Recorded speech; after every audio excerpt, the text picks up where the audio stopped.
What's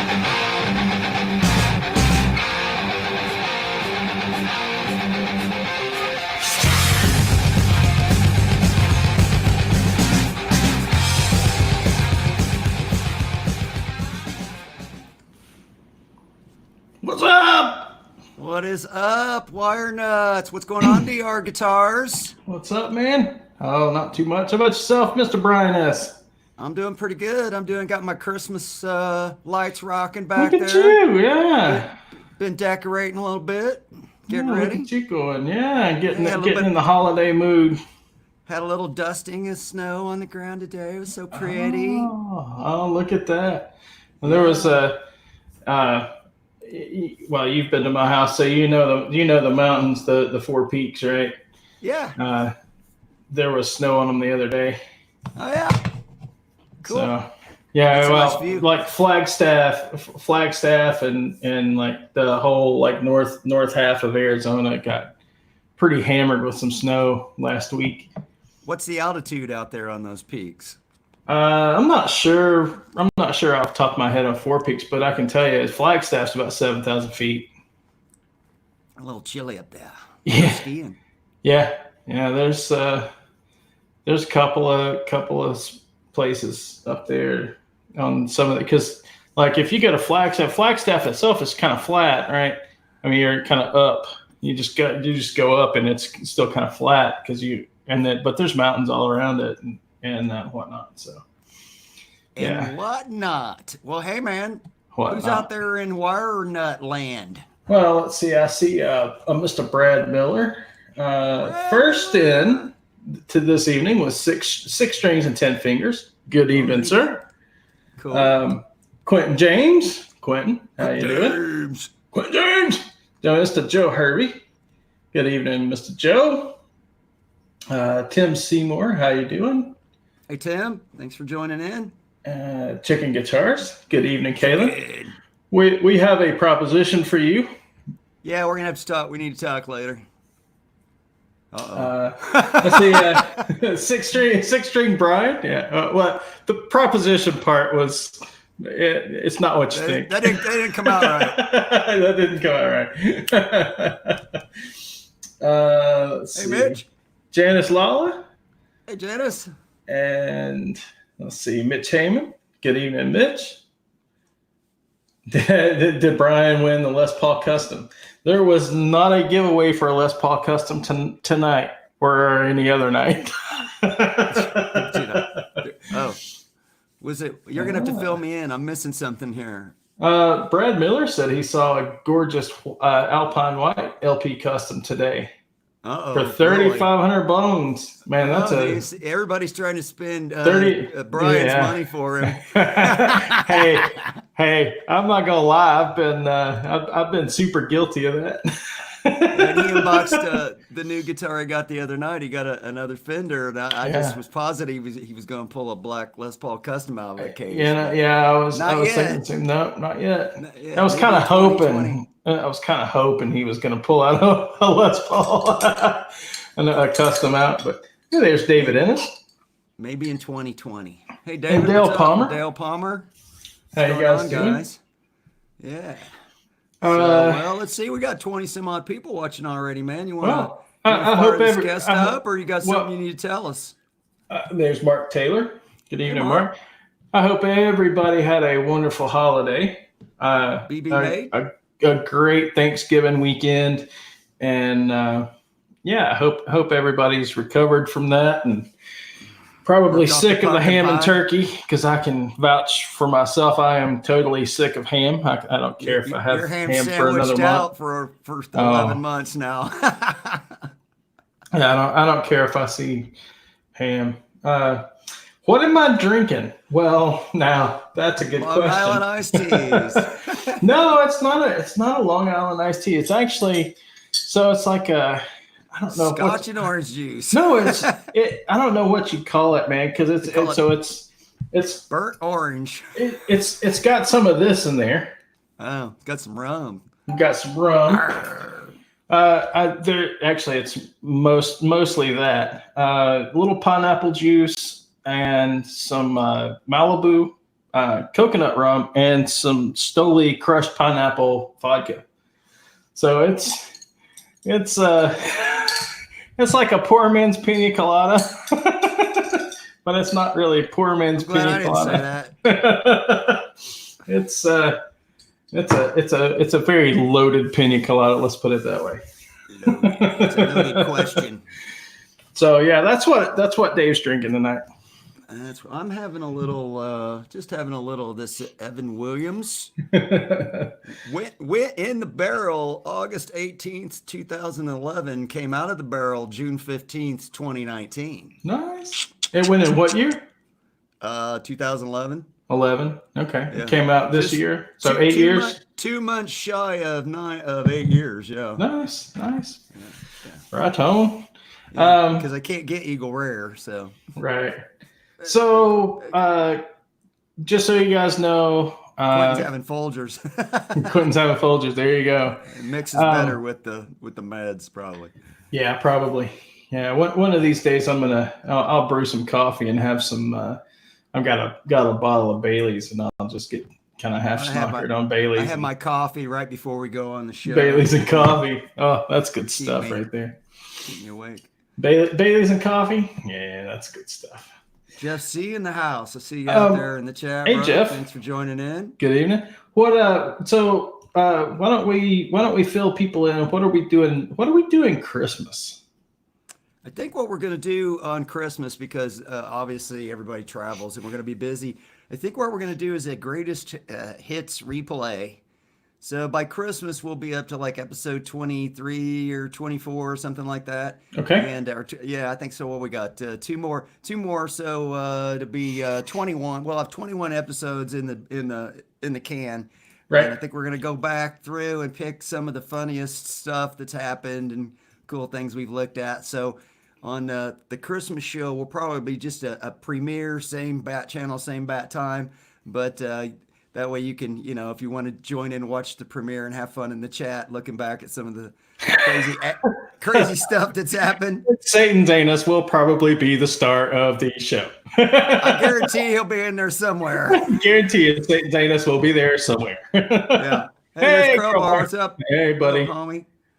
So I think that's probably what we're gonna do for Christmas. So the T-shirt coupons are still running till tomorrow, I believe, till the 5th. So 40% off either store. There is a specific link you have to use for the T-Chip store. It's in the description. You don't have a code. You just click that link and it gives you automatically a discount when you pull up the store. But you do have to put this. Right. You have to put the actual code in. Right. So and it's there too. Yeah. Okay, cool. So just so you guys know, if you, stocking stuffer or whatever. The hat I'm not a fan of, Joe, to be honest with you. But I mean, it's just your standard ball cap with the. Here, I'll get it. We'd like to find a nicer hat, but there's not near as many places that do hats.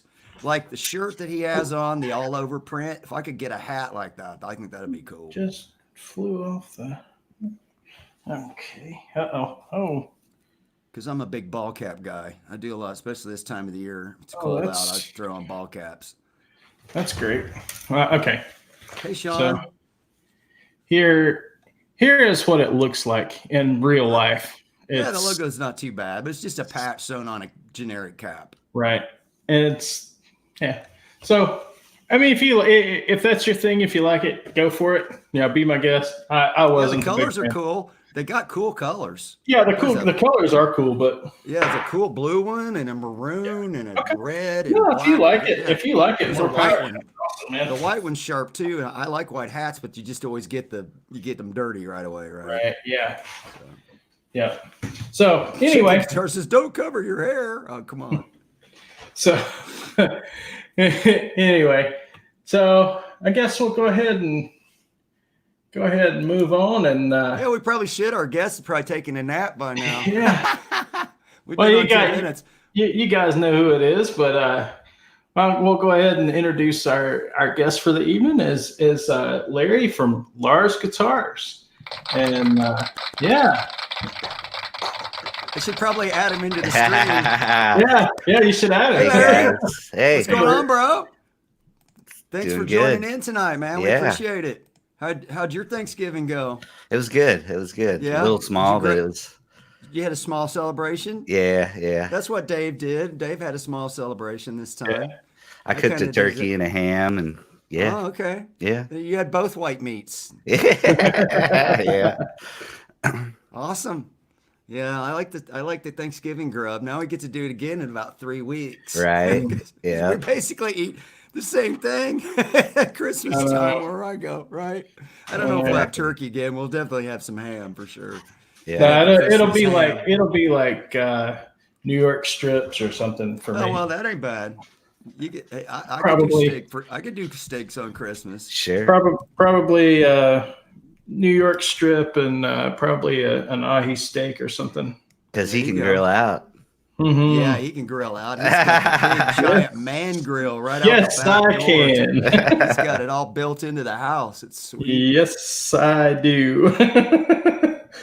It's totally sweet. So, well, Larry, we do this thing on the show here where we bring on people in our guitar community, which you are a member of, prominent member of, and Yeah. we get to know them a little bit better by asking them awkward questions, or maybe just questions people, things that we don't know about you because it just doesn't come up in the chats, right? I hear you. So we've got some questions prepared for you tonight, and most of these are the standard questions that you've heard before, but we kind of like that because you get, the same questions, you get different answers. We get a comparison. We quantify people. We put them into boxes is basically what we do based on their answers. So anyway, the first question we have for you is, how long have you been playing the guitar, and what was your inspiration to try that out? I started when I was 13, so I've been playing like 37 years. Well, that's the deal.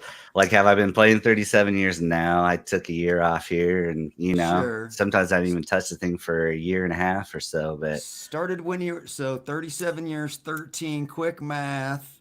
So I'm an around old boy. Yeah, you're about 5 years younger than I am. So you grew up around the same music that I did. So what was your inspiration? Was it somebody in your family or music you heard, or just saw guys doing it and you wanted to do it too? Or how did it all come about? Yeah, man, when I was like 10 or 11 or so, I was listening to music when my friends were playing, like little leagues and stuff like that, and collecting baseball cards. Well, I was like buying albums and stuff like that, So I basically just like anybody that, follows a sport and then says, hey, I want to go and play. Can I get a met, or a bat or something?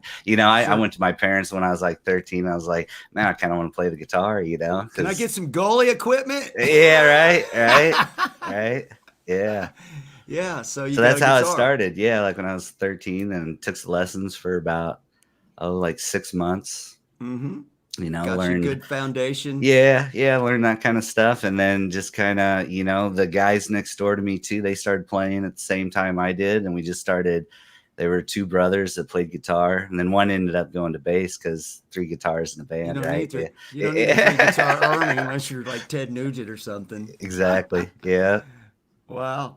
So that's pretty cool. So mom and dad were supportive then. They bought you the first guitar. Oh, sort of. I remember the conversation went like, in 4 months, you're probably going to sit that in your closet. And then after about 6 months, it was like, can you shut that thing off? Would you put that damn thing in the closet? Yeah, exactly. Yeah. Go out and play in the sun. Right. Get some fresh air. Yeah. Did they like it better when you went to the neighbor kid's house with them played over there? Right. Yeah. We ended up in my basement though too, a few times. Oh, there you go. Basement band. Yeah. Rocking the house. Yeah. Cool. What was that first guitar, and do you still have it? I don't. It was Encore.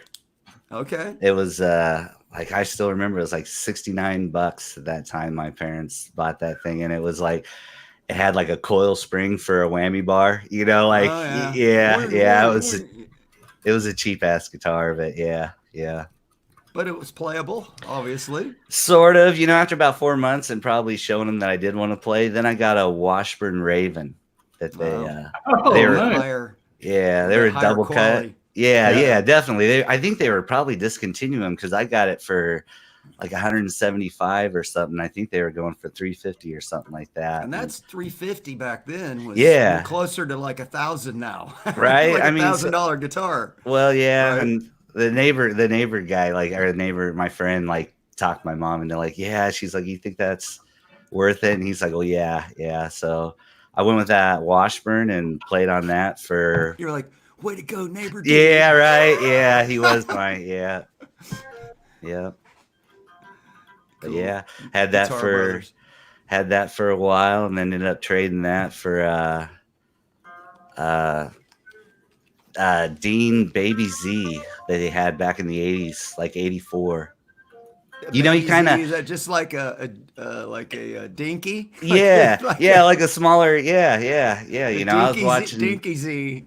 You know, you kind of bought what you're. You know, back then you didn't have the internet, so you'd like see people on MTV was starting to come out, so you'd see, you know, like Guitar Iron Maiden magazines before that. Exactly, Hit Parader, Cream, all that kind of stuff. Yep. I still got a box full of them in the attic. Guitar for the practicing musician, Guitar World, guitar player. Yeah. I think it was Guitar World, wasn't it? I think it was Guitar World. Well, it was Guitar for the. My favorite was always Guitar for the practicing musician. Yeah, because it always had music in it, tabs. It always had music tabs, and then Guitar World came in a little bit, kind of came in a little bit later, but it also had tab in it too. But Cream were the ones that I'd go get, or at least stand in the grocery store and read, cover, right, and then leave. Yeah, not buy it because I didn't have any money. Exactly. The days, magazine racks. Those are a thing of the past. Pretty much. Yep, for sure. All right. So, how about that second guitar? Do you still have that? The Washburn? I don't know. Yeah. Like I said, I traded that for that Dean, and then Dean. You traded it for the Dean. Yeah, and then the Dean went in for BC Rich Warlock at the time, like an NJ series. His language. Yeah. And I do got that guitar. My daughter actually has it because. Nice. What do you think? What do you think about the new BC Riches? Have you took a look at them yet? I haven't really. You know, I seen that show where. Who brought on the owner of the Tone King? Tone King. Yeah, He's our guest next week. Yeah, exactly. Next week it's Tone King live on the Live Wires. Yeah. So hopefully they'll come back, man. Hopefully BC Riches will make their way back. My only concern is, and this isn't an original thought, I saw Agafish do a video on all the new models, and he had the thought that, man, they're coming out with so many models that he hopes they didn't try to add too much at once and then slip on the quality control, trying to pump out 12 or 13 or 15 different body styles right off the bat. But CEO interview that I saw with Tone King, guy sounds like he's all in, man. He's like, sounds like it. Pushed all his chips into the center of the table. So let's see what happens. Yeah. So for sure. So you still got that one. What's your number one, since we're talking guitars right now? You have a V. You have another V on your channel that's prominently displayed. Is that your number one, or is that the one you grabbed? You know, I bought that from a guy. He made it. It was a guy, Lee Garver, and he's out in California. What I was looking for was a replica of Randy's guitar. But you really want to get Carl Sandoval to make it. Yeah, $8,000 to $9,000. You better be ready to break out the wallet because they are. I went to Ed Romans and kind of looked at them, and then I found this guy. And this guy, you know, he actually made 2 of them for Zakk Wylde. So I was like, you know, they got, you know, and he made guitars for Stryper too, like Oz Fox. And so I was like, you got to make a pretty good guitar. And yeah, so that's the V that it plays really good. Yeah. It's heavy though. It's heavy. That's the thing too. Yeah. You know, I got some V's. Like a lot of people don't like V's to play like when you're sitting down. I got a Dean V. If you watch Tone King, he plays in that style, classical. I don't know if that's what you call the way of holding the guitar anyway. Yeah, they're not that bad. Where he pretty much puts the bottom of the guitar in his kind of, and plays the neck up here rather than on the body cut and playing it like I do here. So for me, a V's not comfortable, but for him, he doesn't care because that's how he plays guitar anyway. He just pumps it on his leg. It's right there. I mean, I play with it like, you know, classical position a lot. So these aren't that uncomfortable for me either. Yeah. Yeah. I'd say my go-to guitar though is Explorer. I can tell you that story too. Like when I was graduating, I bought me a Les Paul. So it was a deluxe, but the guy that brought it over too kind of showed it to me, I guess, at that time. You know, and you could get them out of the paper for $350 to $475. Can you believe that? I mean, yeah. So I bought this thing, and you couldn't turn the volume down on it or anything like that. And I was starting to, all the time. oh man, dude. So I learned how to, you know, volume pedal, solve that problem. But I basically traded that thing for that Explorer. Like I got that video on my channel, kind of, which people are looking at me like, that's crazy, man. My brother, I remember him riding up there in my truck too, going, "You're crazy for getting rid of this." You know, it was a cherry burst, nice, but there was things that I needed a guitar that was comfortable and that I could play like standing up for 2-3 hours in a band practice. So I bought that Explorer, and dude, I don't know. Those are the guitars that just picking up that old Explorer, and I got a newer one now too. I guess I played it for so long, it's easy for me to play, man. You know, that's what feels good to you now. To write, you know, because I started playing covers when I was younger, and then when I was about 15, like I said, I started at 13. I had the guys next door. The guy ended up playing bass. He's like, "Man, you got to write your own song," and I'm like, "Well, how do you do that?"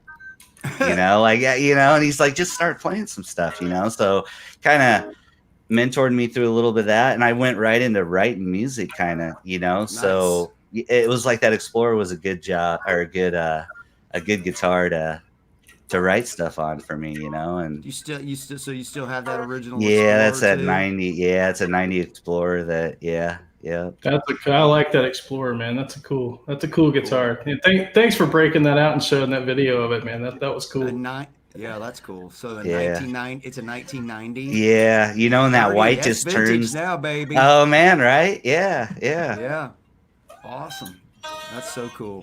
He's got a Firebird that's kind of like that. Yeah. Dave, what year's your Firebird, Dave? It's an 06.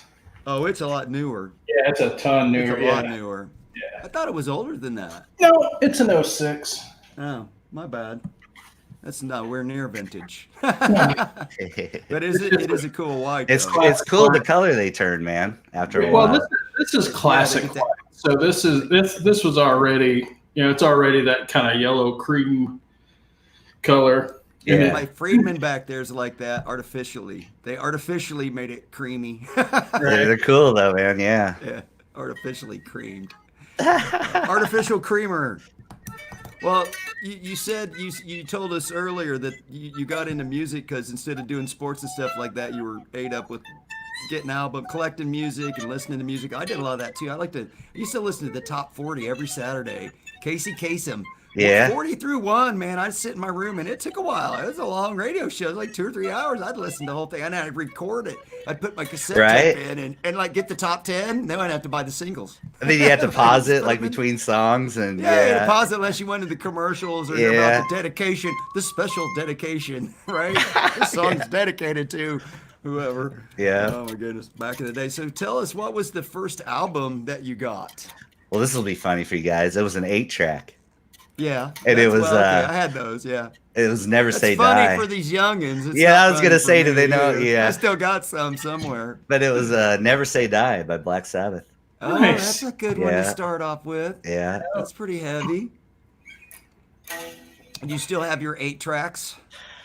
You know, man, I got rid of them. Yeah, even my cassettes. I threw cassettes out just because. You wear them out, they start squeaking, or you know what I mean, because you played them 7 zillion times in your car. Man, we even had like a stereo that could record on 8 tracks. Like you said, pause and stuff. We'd sit there and listen to albums like on the weekends too. Like they'd play a whole album or something, and you'd have to sit there and pause it between the songs. And awesome. Yeah. That's cool. In the house, you had to have the 8 track. Right. Yeah. I think we had one where it had 2 8 tracks. You could play one and record on another. Exactly. That's what we had. Yeah. Something like that. Yeah. So that's cool. So Black Sabbath. Yeah. Was this when you were still 10? God, when did that album come out? Yeah, I was probably 10 years old, like you know, 10, 70s. Yeah. That's cool. All right, next question for you, because you've been around guitars and music and all this stuff, so you've probably had somebody that you looked up to. If you could possess anyone's talent for 24 hours, it doesn't have to be a guitar player, but just who would you pick? I'd say Satriani. Oh, Just really? because of the knowledge, like I even when I took lessons, I learned, A to B is a full step, B to C is a half step. That was about the theory that I got. And then the blues scale, but I never learned any pentatonics or anything, man. Right. So I mean, even writing my own music and everything, it's just like how I learned how to play leads was I put on an Iron Maiden album and I just ripped leads over the whole songs. That was the thing. Until you kind of figured it out, right? Like, this is where. So you more or less play by ear then. Yeah. But cool. now I just quit a band that I was in for about a year here, but we were just doing. It was the same guys I jammed with when I was like 15 or 16. Oh, really? But so we went back together. We're getting the band back together. Right, yeah. But it was kind of a basement thing, and after a bit, I was just like, man, I'm just gonna go back home and kind of like start to learn some theory and stuff. I mean, at 50 years, you can always learn, man. That's the thing. Like, yeah. Well, I didn't start till I was like 52. So I'm going through Robert Baker's some of his courses right now, just online stuff, and I'm learning like stuff every day, and I am learning all the scales and stuff. Yeah, and he's got fun, neat ways to incorporate learning scales to make them a lot more fun and work on other stuff at the same time. That's what you need, relatable, right? Yeah. Up and down today, I'm doing the scale thing. There's other stuff, and then he's like, now do this scale, and then instead of just skip the next one, skip 2, and then it makes it fun. So yeah, he's a good dude. I like it. I'm having a good time with it. So that's cool. All right, Joe Satriani. Yeah. I don't think anybody said Joe Satriani yet, Dave, but that's a good answer. That covers. Because Joe can play whatever Joe wants. Yeah. Joe doesn't even think about it. He just does it. It's like flying a fighter jet. I know. I used to remember like when they interviewed Kirk Hammett. He's like, we'd sit around and see if he'd screw up. Like that's half the thing. They were like waiting for him to screw up. And yeah. You wouldn't know if he did because you just think he did it on purpose. Right. That's when you get that good. You can make a mistake and everybody just thinks, oh, yeah, that's cool. I like the way he played that note. All right, last question for you. If we were to strand you on a deserted island, Larry, you get to take one guitar, one amp, one pedal, one album, and one miscellaneous luxury item. What are you gonna take to the island? It'd be an Explorer with a Floyd Rose on it, though. That's Dave's the thing. It'd be something with a Floyd Rose, an Explorer with a Floyd. Covers a lot of bases. Dave is going to take his Firebird and his Leonard Skinner album. So a Explorer with a Floyd. There you go. Is that a custom shop? That'd probably be right. You'd have to. Yeah. There's got to be an Explorer with a Floyd. Yeah. For sure. Well, I know. Access joint on the neck. Those access models. Yeah. You could order one. I'm sure. The Scorpions, Matthias Jazz, he has one, I think, right? Oh yeah, there you go. I think he had one. There you go. What about an amp? Are you a tube amp guy, or are you a modeling guy? Modeling. So it'd be a Helix with a power speaker. And that's what you got. That's what I got sitting back there is the LT and the power cab, and so versatile. And once you start, which Helix do you have? The floor model. Floor, so same thing. I got. Yeah. I basically all the same stuff you have. I just have a few less outputs and but the strips on there, channel strips, which I don't need anyway because I'm not taking it anywhere. I don't have to look down at it at a gig and figure out which button to push. It's just they're color coded to the. And half the time I don't use them anyway because I got it hooked to my laptop. Just using my mouse. Yeah, the reason I did that and went from the floor is just like because I was looking down. I was looking down and I was singing and playing guitar, so I had to reference it quick and For somebody like you, I totally see why that would be something that you'd want to pay the extra for. Yeah, exactly. Plus, it's so programmable. You can make it say whatever you want. Right. My distortion. Yeah. Yeah. You could say this particular preset is Satan's anus. And everybody would know what Bobby Lopez wants to know if Robert Baker teaches songs. He teaches riffs, Bobby. So he'll teach you the main riffs of songs. He don't teach you note for note, but for the whole entire song. He'll teach you the riffs, and then he'll teach you the rhythm part. But that's pretty much how he does it. So, at least in the lessons I'm taking. But I'm taking his beginner hard rock course. So he's got a bunch of different courses. I couldn't even begin to tell you what all they entail. So this is just the first one. I haven't had any lessons from a teacher since I was like 10 or 11 when I played piano because my mom made me, which I hated it and turned me off. It turned me off from wanting to play music because I didn't want to play piano, man. My hero is Ace Frehley. There was no piano. Yeah. All right. But it still crosses over to where, the theory of it. I should have stuck with it, but I just wasn't into it, man. Right. Yeah. Especially when your mom's kind of making you do it. It wasn't my idea. So anyway, all right. So we're going Helix. We're going Power Cab. That kind of covers the pedal as well. Well, pedal. I'd Unless say, you have a particular pedal you like to run in the loop. That's what I was going to say is, I just run it in front of it even. I got a wah pedal, there you go. A Joe Satriani wah Vox. You can't even buy those things, the big wah or something they're called. But, dude, that thing, for a wah pedal, that's, So you can take that with you for sure. That could be your pedal. I'd take that for the pedal. Yeah. There you go. All right, one album. What tunes can you never get tired of? It'd be Killers by Iron Maiden. Oh, that's a pretty good album. Nice. Yeah. I don't think anybody's gave us Iron Maiden for their Not go-to yet. album, have they? You're the first one. That's what we were learning when I was 14, 15. That's what was around, and when I was playing in a 2-guitar band, it was Priest, it was Maiden, it was that kind of stuff, I love 2-guitar bands, man. Yeah. I mean, Kiss is a 2-guitar band. That's what I started out on, basically. Once I moved past my mom's 45s.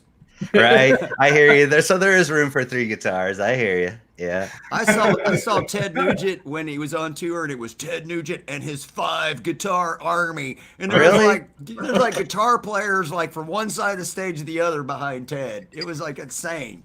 I'm surprised he even let that happen the way he is. I know, you know what I mean? Because he got to be. Well, the spotlight was never on any of them. Right. They were turned down quite a bit. This was the swinging back and forth on the vine in the loincloth era. Okay. Yeah. Shooting the deer with a flaming arrow. Hell yeah. And big white buffalo. Yeah. Yeah. Wangos and tangos.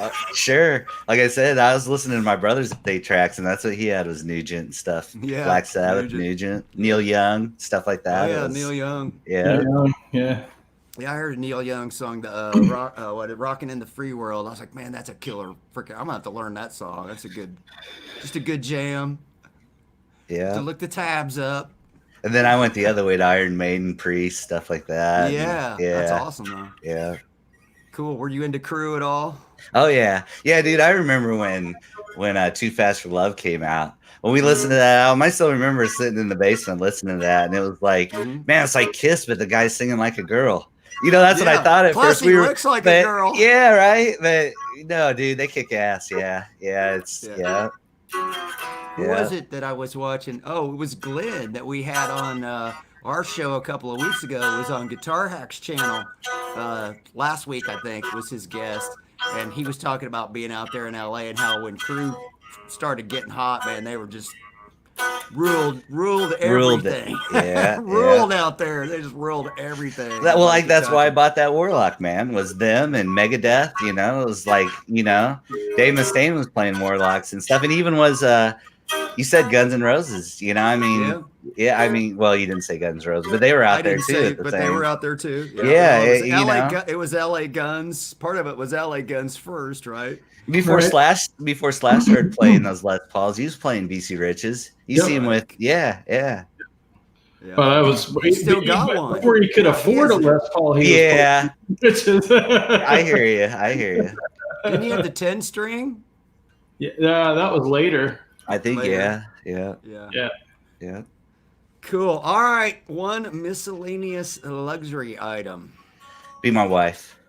Oh, there you go. You got to have someone to talk to when you're out there. You right? gotta have somebody to snuggle with and talk to. You get lonely. Yeah. There you go. I'm sure she'd appreciate you saying that too. You get a nicer Christmas present now. Good answer. Hey, you got to have All someone right, to talk to. And plus, we have a hell of a time together. So on an island be fun too. Yeah, there you go. You Yeah. got beach and sun Right? and tunes. Yeah. What else do you need? All right. What's up, R2, bro? See ya. R2. R2, R3 locking that in the house. Got 43 people watching at least, according to my StreamYard duck, who's not always accurate. You're right. Appreciate you playing along there with the little Q&A session, Larry. So we got That's to know you a awesome. little bit better, and Yeah. we glad you came on the show, everybody. If you got a question for him that we didn't cover on, stick it out there and tag one of us, and hopefully we'll see it and we will ask it. So, well, the next thing we're going to do tonight, Dave, I don't think you have a tips and tricks for tonight. Not tonight. Nope. If anybody has a question for Dave, though, and they want to see it on a future episode of the Live Wires, please go ahead and tag him up on that and say, hey, man, I'd like to know how to do this or what's up with that. And we will address it in the future. Correct, Dave? Indeed. So, in lieu of that, we're going to move right along. And tonight we're going to do These Go to 11. And I'm going to show the same exact thing I showed last night. on my double premiere video, because the first time it crashed out and didn't play at 8 o'clock like it was supposed to. I don't know what the heck happened. I had to reset the whole thing up, so I never had that happen to me before. But I'll present myself here. So this is my new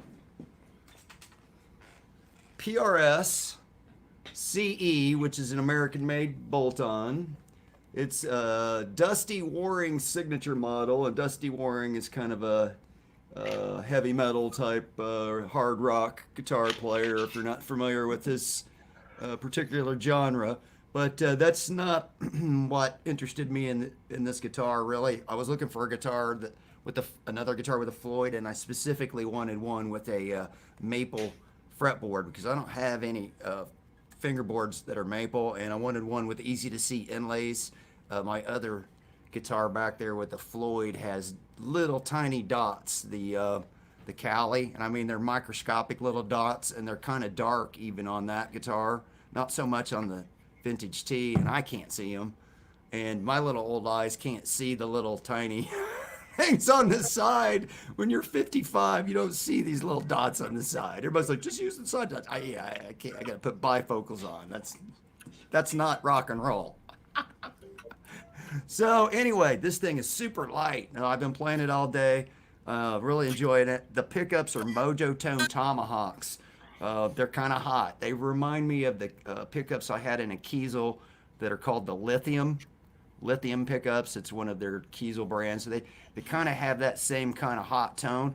But when I roll it off to about 8, it's just about perfect. It's not too hot.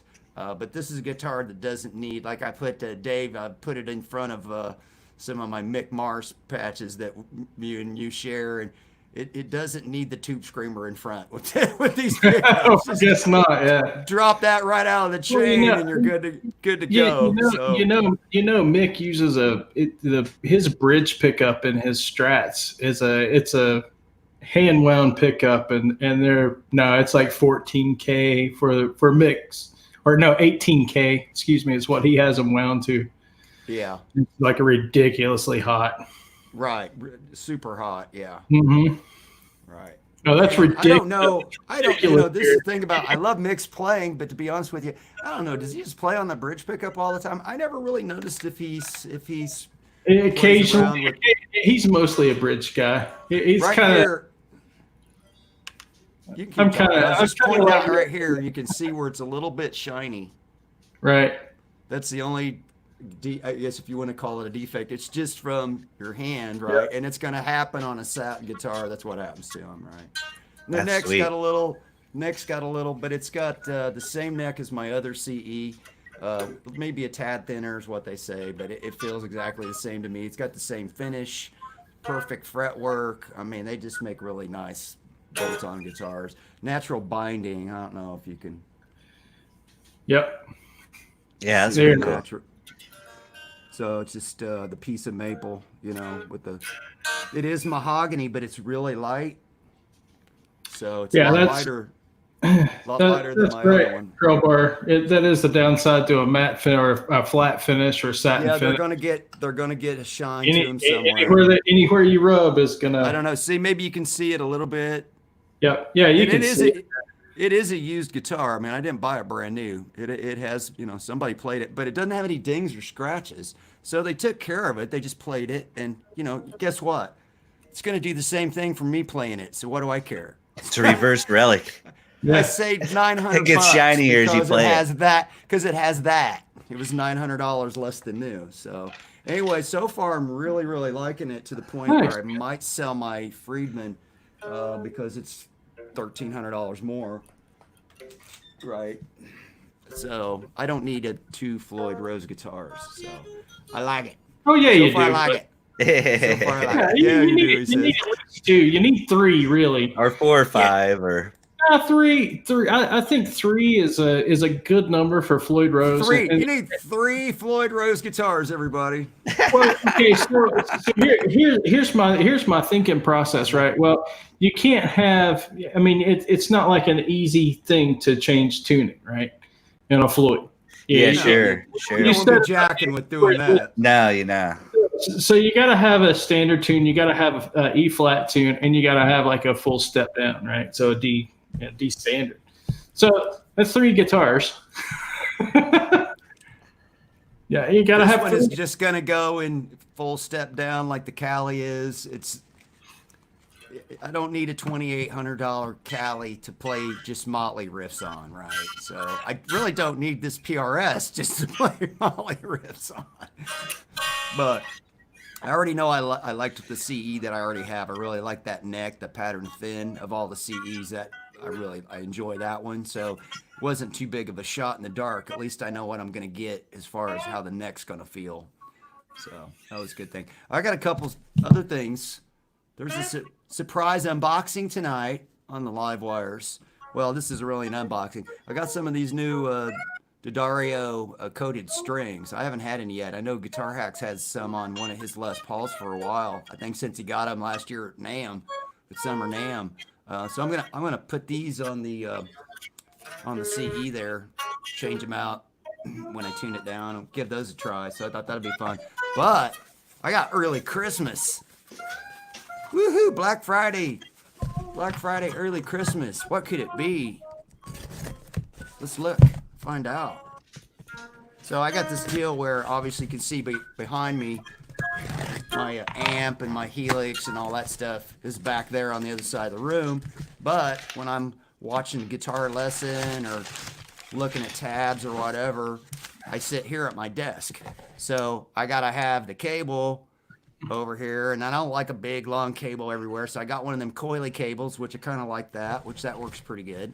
But it's a 20-footer, but to get over here, it's pulling me back. All right. So these were on sale for, I think, $30 off. Plus they had like a $10 coupon code if the first time you logged on their website. And I bought some of these Carvin wireless guitar system deal. Gonna give them a shot. So you got a transmitter and a receiver. You plug one into the back of the Helix, plug the other one into your guitar. They charge up on a USB port, which I've got one right there on that little lamp that sits on the end. So I'm going to give them a shot and see if they work or not. I know Dave's got some kind of wireless system that he uses. It's a different brand. Occasionally, I have the new X. So Tone King, I watched video before. Yeah, you got to go wireless, man. You got it. You have the Line 6. Yeah. You have the Line 6. Yeah. And Tone King's got the Line 6 too. He's also got a set of these. Specifically, I watched a video. He uses these for that frameless V that he has that has the recess because it's very ergonomic and slimline. So I thought, for the deal they had, it was like $40 off I got on the thing. You're going to love it, man. Yeah, I think they're going to be fun. So now I can just, sit over here and switch guitars and guitars and don't have to have the cable and the, cats play with the dang thing and you know what I mean. So just we'll give it a shot, see how they work.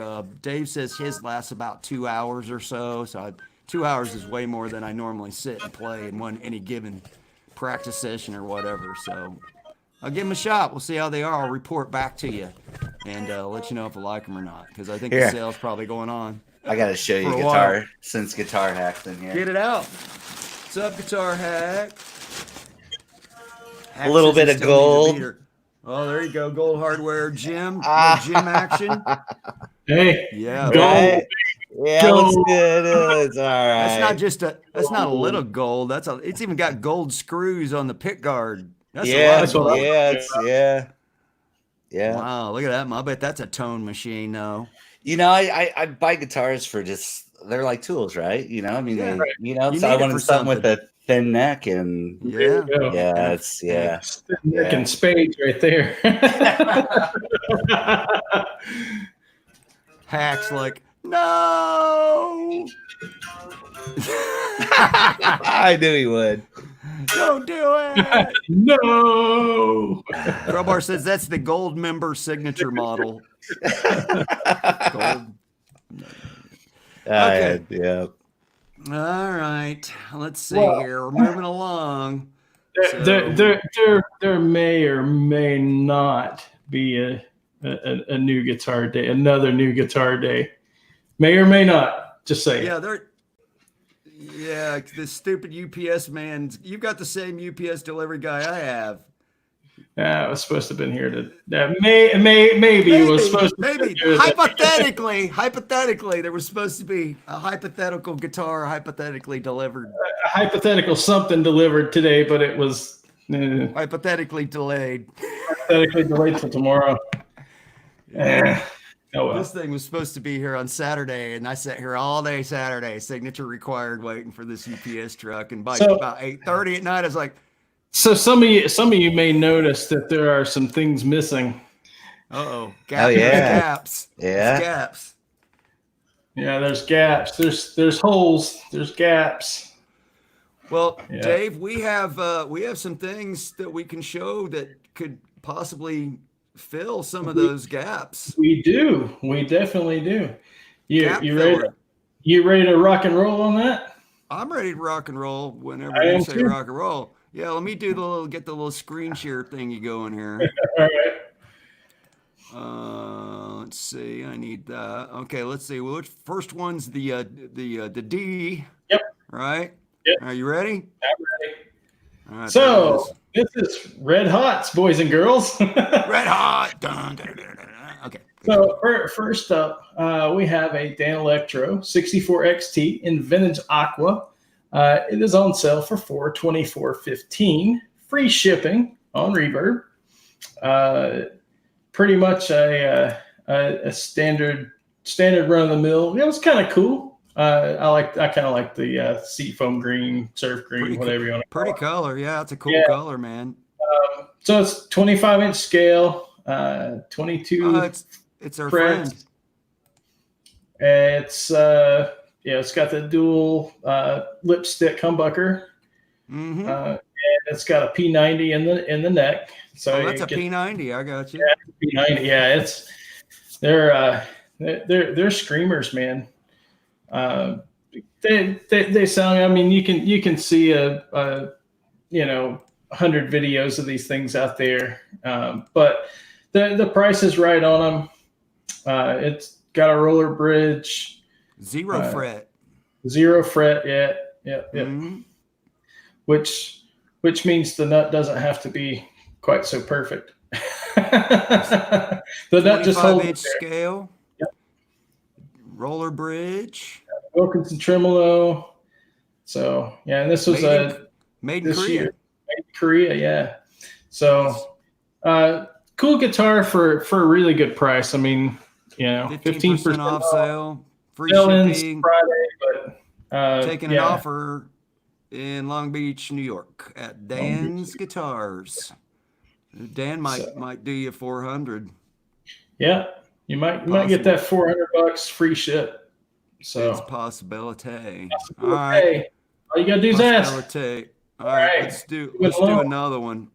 So we have a guitar from the year 2000. Yeah. So this is a made in Korea Yes, made in Korea Epiphone. You think that the 335 dots are good now? You should play one of these. These are generally not like super, like really good guitars, spectacular guitars. It's on sale for $439 plus $34.95 shipping. It has the pick guard pulled off of it. You can get a repro pick guard, super cheap. Double binding on the bottom. Double bound. These are no doinks or scratches or headstocks not tore up. No, for a 20-year-old guitar, I mean this thing's in pretty darn good shape. Yeah, 20% off sale. Yeah, this one's 20% off. This thing is a lot of guitar for not a lot of money. It's got a bag made in Korea, 8 pounds, 6 ounces, or 8.6 pounds. That's a little bit more than 6 ounces. It's a hair over 8 ounces. It's like a 8.9 pounds, 8.5 pounder. Right. Something like that. No refunds, restocking fees. Make sure you want it before you buy it. Right. It's in Hot Springs, Arkansas. Yeah, and he's taking an offer. Wow. Yeah, that's a smoking good guitar. Not gonna lie. If I were in the market for one of these, I would actually buy that. That's what I don't have is the semi-hollow body. Yeah, I don't either. You know. Right. I actually, so I went into a new guitar store the other day. What was it? Friday or Saturday? And I think it was Friday. No, it was Saturday. And there was an Epiphone 339 that was in there, and I played it. It was a good guitar. I wasn't a real fan of the neck on it. The neck carve was a little weird, but it was still a really nice guitar, and it was the smaller body of the 339. So I like the 339s. They just feel they're not so less bulky. The 335s for me are a little big, but but if I were in the market for something like this, that's exactly where I would go right there. That's a smoking deal, and it's a made in Korea, so it's going to hold its value a little bit better. So there you go. All right, ready for the next one? Ready. All right, man. And this is going to be the one that was on sale that no longer is on sale. Unfortunately, it's no longer on sale, but this is on sale yesterday. Yesterday. This is a made in Japan RG550. It's a Genesis collection. So, I mean, it's a pretty color, man. If you're not the ruby red guitars. Yeah, it's cool. Yeah. So, basswood body, 5-piece maple walnut neck. It's got the Super Wizard HP neck, Granadillo fretboard, sharp tooth inlays, 5-piece neck. Yep. Basically a gym without the monkey handle. Right. Basically, yeah. I like the one volume, one tone. Get that other thing out of the way. Yep. Yep. You don't need anything else. No. But yeah, so there you go. Not bad. No, pretty not nice bad. Looking. It's 700 bones, man. It was better when it was on sale yesterday. Yeah, it was on sale for what, $8.99 yesterday or something. It was like $200 off with free shipping. And we were like, $900. Damn. Yeah. Brand new. It's brand new. Okay, so it's brand new. Right. So that was a swinging deal. Yeah, even still, 2019, made in Japan. All right. Yeah. So this ain't your daddy's RG5 DX. This is a pretty nice deal here. Gig bag is optional. Oh no, it comes with the gig bag, but you can get a hard case if you want. So what is that fingerboard material? I'm not familiar with this. I'm not familiar with that wood. So Granadillo. So like my BFG is a torrified Granadillo. So I don't really have a close up of the fingerboard too much. It looks like a rosewood kind of thing. It's almost like Palfero, but it's a really close relative of rosewood. R2 says it's a fretboard made from armadillo. What else would it be? Yeah, Grenadillo. So, all right. All righty, there's that one for 11. And if you haven't noticed, folks, we're kind of going in a budget category, a little bit above budget category. Well, we're working our way to pretentious is what we're doing. It's that zero. So the first two are 0 to like $599. The second two are going to be 600 to like 1,200, and then the next two after that are going to be like 1,200 to 2,400, and then we've got above. Then we get into the if you have to ask, you can't afford it. Right. And there is definitely there's a bonus on this one. So yeah. You better be ready. I better make sure I've got that one. Actually, I don't even think I have it bookmarked. I don't know how. Oh yeah, it doesn't matter. I got it here. So yeah. All right. So you ready for the next one? I am. Let me give me just a second here. We're gonna do. Okay, it's this. Yeah. Oh. Larry's gonna like this. I think Larry's gonna like this one. So this is a 1988 made in Japan. It was a Warlock. So yeah, with a Floyd. Yeah. Is that a solid though? That's not a bolt-on neck, right? That is. Or is it you know what? The neck would be tanned in the back when that. I bet it's a solid bollag. I think it. There you go. Yeah, it's a solid. Yeah, because mine's a bolt-on. Yeah. So that is a neck through. It should be a neck through. Yeah. Yep. Neck through with the Floyd. I wish mine was like that. Yeah. Yeah, that's a nice. It's got the big diamonds. Yeah. On the board. At first, I thought it had a maple top, but it's just reflection from the blinds in the room. Right. Flat, yeah. Plain back. Guy could have took a little polish to it and got some of the fingerprints off before he took the pictures. But. Oh well, what are you gonna do, man? It does include a gig bag. Does not include the whammy bar, but it is on sale for $7.19. You can get it. You can get a whammy bar for that, no problem. Because it's a Floyd. Yeah. $7.19. He wants $100 shipping. That's an ouchie. Yeah. It's in Texas. So he is taking an offer. So I'd hit him down. I'd work that down. Yeah, split the difference on him on the shipping. I wouldn't be opposed to paying him $720, but $820 is a different deal. Yeah. It's still a cool guitar. Still a cool guitar for sure. All right, now we got a couple of cool different kind of guitars. We're showing the semi hollow some love tonight. So a little semi hollow love right here. We have a Gretsch G6120 Chet Atkins. Yeah. The orange stain. So this one also on sale for $14.80 and free shipping. So you have. It says it's in very good condition, but it almost looks like it's brand new. So this is a 2005. So it's 14. It's almost 15 years old. This guy says it's the most beautiful guitar he's had his hands on. Look at that headstock, though. That is freaking sharp. So is that wallpaper behind it? Yeah. It's a carpet. Okay. That's pretentious carpeting. Yeah. But this thing's so if you know what these are, like your Brian Setzer and your kind of vibe. This is all day in spades, man. Little crack happening on the binding there on the back. Yeah. Binding cracks happen, guys. Yeah, they happen. Especially on these hollow bodies and semi hollows and whatnot. They everything starts to shrink, and the binding doesn't shrink very well. So it needs 2 or 3 more switches and knobs. Yeah, there's a lot of tonal options in these things. A lot of stuff going on there, man. It also has a 0 fret and a Bigsby tremolo.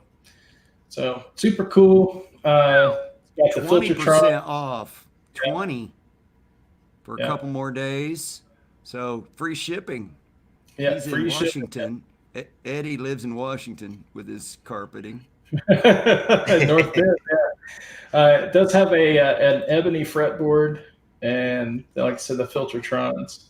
So Yeah, if you know what those sound like, you know that's a cool guitar and a great sounding guitar. So He says in the description this guitar needs to be in the Smithsonian as example of the level of excellence a guitar can be. He's pretty freaking proud of it. yeah, he's pretty proud. He's pretty proud. Now, I wouldn't go that far. I mean, it is in good shape, but I wouldn't go that far with the cracked binding on it. But hey, no, it's still a cool guitar, and those pickups are pretty amazing pickups, and like Chris Guitar Pit said, they play really well. So talk about a guitar that plays itself. There you go. Plays itself. Oh my God! Now we got another Gretsch. Yes, we do have another Gretsch, and this one is very, very tempting. This is the Malcolm. Very tempting. Yeah. So this one's $17.60, $60 shipping. It is 20% off right now. Chambered mahogany body, maple top, mahogany net, ebony fretboard, Schaller tuners, Gretsch 60s jet vibrato, and the TV Jones Powertron. So get your Malcolm on, man. That's I like getting my Malcolm on, man. Dude, I'll tell you what, man. That guy, arguably the best rhythm player ever. Right, yeah. If you don't believe me or you don't agree with me, I challenge you to listen to Thunderstruck and listen to the rhythm that's played underneath almost the entire song. That's Malcolm playing, and it's pretty impressive. I put my hands on one of these at Sweetwater Gear Fest last year. They had one in the Fender tent, and it was like $2,900. This is a pretty good price right here. Yeah. So made in Japan. It looks cherry. Little mark there. Doesn't seem like a playability issue. No, just a scuff mark. Just a little scuff. Yeah, you could buff that right out. Little doink there. Somebody's played it. Yeah, it's not perfect, but tell you what, you pick it up, you're not going to see that stuff. You pick it up and start banging away and listen to it, you're not going to see those little bitty imperfections. Pretty sure. I mean, I'd have to double check it, but I'm pretty sure these are around $2,900 new. I think you're right. Yeah, I was going to say, yeah. Yeah. Which is a lot of money, but it's because it says Malcolm Young on it. Right. Sure. Yeah. Right. So they're paying his estate. Just like anything else. There. Yeah. Signature. It's like the Clapton Strat. Right. They charge a bonus for it because it says Right. Clapton on the headstock, when really it's just a Strat with a soft V and some noiseless pickups in it. Right. All right. Moving along. All right, moving along. So I like that one a lot.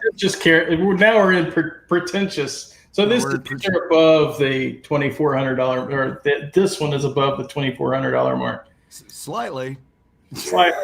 No, this one's just with the sale. It's just edging over that $2,400 mark. This is either one of those you love it or you hate it. I don't know. So this is. That's what I think we know where Larry's at. Did I just say it? It's cool, man. You don't have. Yeah. It's not something you have to like. No. It's kind of got almost a Firebird shaped body. Yeah. Which I think it's a different take on it. But these are all handcrafted. These aren't. Guitar Pit said whiff. No, he said what the F. Oh, what WTF? Yeah. At first he thought it said whiff. No, it says what the.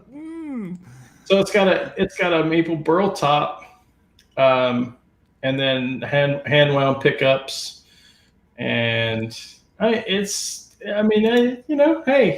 kind of cool. I don't hate the finish. I don't either. But I'm not sure about the body shape. Yeah, that's kind of cool too. Yeah, that's different. Yeah, they did their own thing. I give people props for doing their own thing. Right. So USA looks like it's signed by the maker there. Yep. Huh. And it's different. It's solid Corinna, and it's not chambered.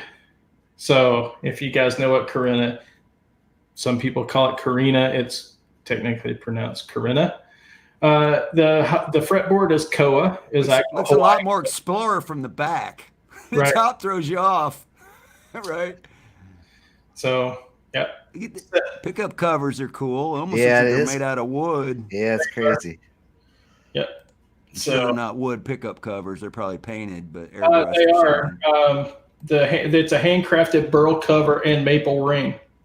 Really? So yeah, those are handmade. Everything on this thing is like handmade. I mean, it's a super cool. It's cool. I think it is. I think it's a work of art. But hey. 2720 90 shipped. Black Diamond Guitars, who is also the maker. Right. He lives in Pennsylvania. Yeah. So there you go. If you're looking for a burl top, Alien like guitar. Ocean, well, it's called the Ocean Burst. I was gonna say it looks like a coral reef down there, like you're looking down at the bottom, and the palm tree leaves up here and the beach. Yeah. I like it. I think and it's different, right? It's unique, right? Right. It is. It is absolutely unique. So, and last All right. but not least, Yeah, this is in the Boys and if you have girls. to ask category. boys and can afford girls, it. if you're interested in this, better break out the wallet because this is 24. Gonna have to freaking 23. You have to sell a kidney or a liver. So this is a 1991 Les Paul. Yes, Les Paul. It Made is out a of pure gold. anniversary of the 1961 model year, which, as we know, we know how all that worked. This is not a regular Les Paul SG. This was owned and signed by Jimmy Page. So this is actual piece of Jimmy Page history. Wow. So yeah, it's in They put a picture of him with the freaking Les Paul with the SG. Yeah, like yeah, right? Yeah. that's kind of that was kind of a Rock on, yeah. Jimmy But- Page. Yeah. Triple H. It does have a COA with it.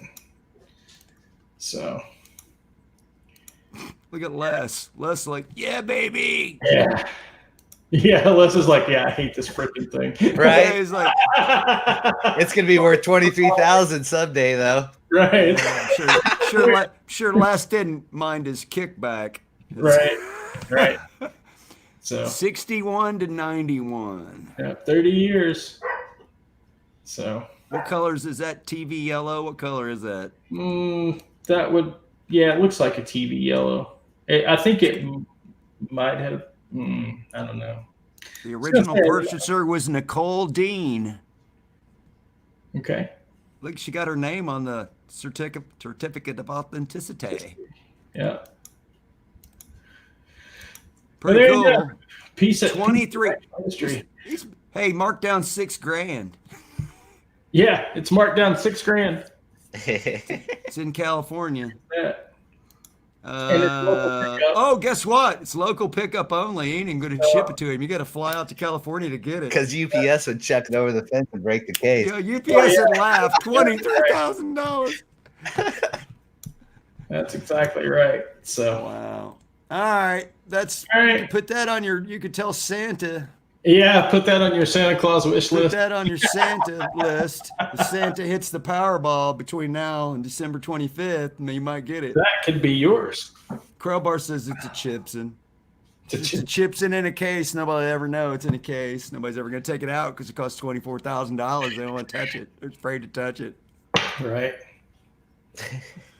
Yeah. I touched a 20,000 plus guitar in Nashville at Summer NAMM in one of the shops we were in. And I just kind of Oh, sat yeah. there like deer in the headlights. Take it away. I don't want it. That was, that was the 58335, wasn't it? Yeah, it was. I was like, I don't want it. Oh, yeah. See? Scratch it, you bought it. Yeah, exactly. There goes my kid's college fund. Yeah, there goes your house. Maybe not my house, but I might have to take out a second mortgage. Signed by Jimmy Page's son. Crowbar. Jimmy Page. Craziness. Jimmy Page's son. Page's son. That's going into the Pages, son. Yeah, I'm not Pages. putting that up there. Yeah. We'll get in trouble. Yeah. Pretty funny crowbar. You can read it over there. Yeah. They can All read right, it. man. Yeah. You ready to move on to the Circuit Breakers? Yeah, let's do it. Circuit Breakers portion of the show tonight brought to you by All in the Name of Rock History. Yes, sir. Let me get the application window open. You ready to rock? Here we go. I'm ready, man. You guys Number one ready? coming up. All right, numero uno. December 1st, 1976, the Sex Pistols appear on the Today program on London Regional TV as a last-minute substitute for Queen. Hang on. Uh-huh. Who was the dumbass that came up with this plan? Yeah, They right. put the Sex Pistols on live television. Good Well, thinking. It gets worse. That's what I mean. After being goaded by the host, Bill Grundy, they swear repeatedly, including the F-bomb. What year was this? 1976, marking Yeah, the you did. first time blatant profanity aired on British television. The first time the F-bomb was ever dropped in the UK on live TV. Live TV. So Now it happens every day in Congress. You can watch it on C-SPAN, but back then that was a big deal. You didn't drop the F-bomb on TV. all right, moving along. 1993 on December 1st, hard rocker Ray Gillen. Gillen? Gillen, I think it was pronounced Gillen, I believe. Badlands died of age-related disease at the age of 34. He had good hair, didn't he? Yeah. He was a good-looking guy. And Should have wore protection. Yeah. Ray. right, or not shared the needles. I don't know how that was contracted or whatever. Yeah, we don't want to speculate. Right. All right. All right. And in 2005, at age 55, Billy Gibbons of ZZ Top gets married for the very first time, taking longtime girlfriend Gilligan Stillwater as his bride. What year was this they got married? That was in 2005. Okay. So I'm trying to think back because when I was a limousine chauffeur and I drove for Billy, he had Gilligan with him, and this was probably around like 93-ish recycler tour. So I don't know what year that was. So he dated for her for a long time before he tied the knot. Her name is Gilligan Crowbar. Yeah, her name's Gilligan. Yep. Her first name's Gilligan. Yeah, and he called her Gilligan too. She was young. She was young then. And she might have got weed in the mail. I was telling Dave this when I saw this come up. We were talking about it earlier today, and I said when I drove Billy, she was in the car the night that I took Billy to a bar, and Billy went into the bar with his own bottle of whiskey. He's the only person I ever saw walk into a bar with their own bottle of whiskey, and nobody said a damn thing. Right? Got away with it. Yep. All right. Moving right along. That brings us to December 2nd, 1969. On the way to their fateful Altamont concert of December 6th, the Rolling Stones stop at Muscle Shoals Sound Studios in Alabama, where they spend recording 3 days the songs Wild Horses, You Gotta Move, and Brown Sugar. Oh, Wild Horses too. Yeah. I knew Brown Sugar. I knew that one. I didn't know the other two. Yeah, Muscle Shoals is if you guys don't know what Muscle Shoals was, you should look it up. It's a historical site now, isn't it? Like on the historical registry of places. There's still the studio there too, but back in the 60s and 70s, it was basically it was the mecca for recording, and I don't know, it was something with the gear, something with the stuff that they were doing. The studio itself that was attractive to everybody. Everything that they did, almost everything that they put out of Muscle Shoals was just like major hits. And yeah, isn't it in the middle of nowhere too? Yeah, it's in Alabama. Yeah, it's in Alabama, in like the middle of nowhere.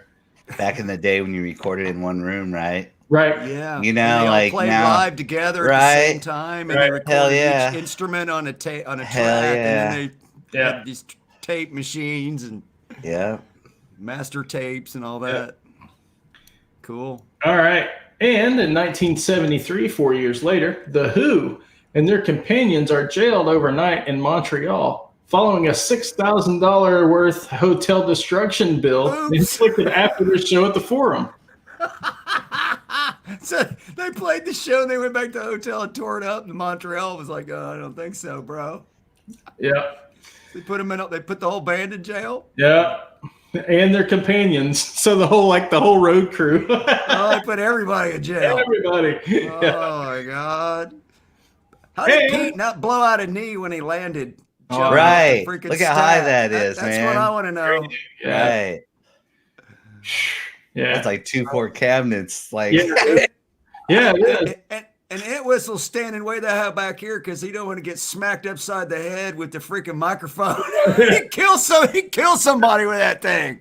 Yep. Or when Whipping Pete's knee blows out and he goes sliding Yeah. off the stage. His knee blows out.